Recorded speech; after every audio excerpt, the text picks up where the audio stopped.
सत्संग का महत्व। महात्मा बुद्ध एक गांव में ठहरे हुए थे। वे प्रतिदिन शाम को वहां पर सत्संग करते थे। भक्तों की भीड़ होती थी क्योंकि उनके प्रवचनों से जीवन को सही दिशा बोध प्राप्त होता था। बुद्ध की वाणी में गजब का जादू था। उनके शब्द श्रोताओं के दिल में उतर जाते थे।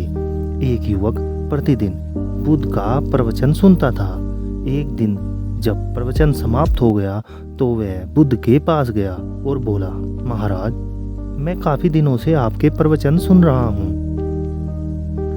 किंतु यहाँ से जाने के बाद मैं अपने गृहस्थ जीवन में वैसा सदाचरण नहीं कर पाता जैसा यहाँ से सुनकर जाता हूँ। इससे सत्संग के महत्व पर शंका भी होने लगती है। बताइए मैं क्या करूँ?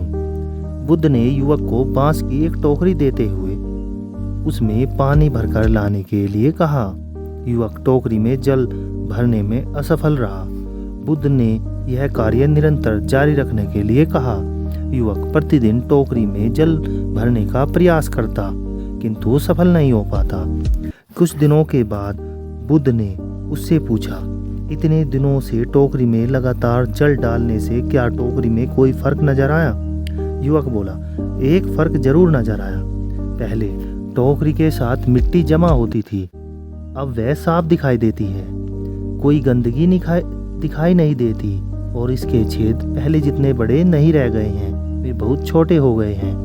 तब बुद्ध ने उसे समझाया, यदि इसी तरह उसे पानी में निरंतर डालते रहोगे तो कुछ ही दिनों में ये छेद भूलकर बंद हो जाएंगे और टोकरी में पानी भर जाएंगे। इसी प्रकार जो निरंतर सत्संग करते हैं उनका मन एक दिन अवश्य निर्मल हो जाता है।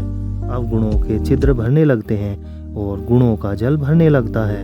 युवक ने बुद्ध से अपनी समस्या का समाधान पा लिया। निरंतर सत्संग से दुर्जन भी सज्जन हो जाते हैं, क्योंकि महापुरुषों की वाणी उनके मानसिक विकारों को दूर कर उसमें सद्विचारों का आलोक प्रकाशित कर देती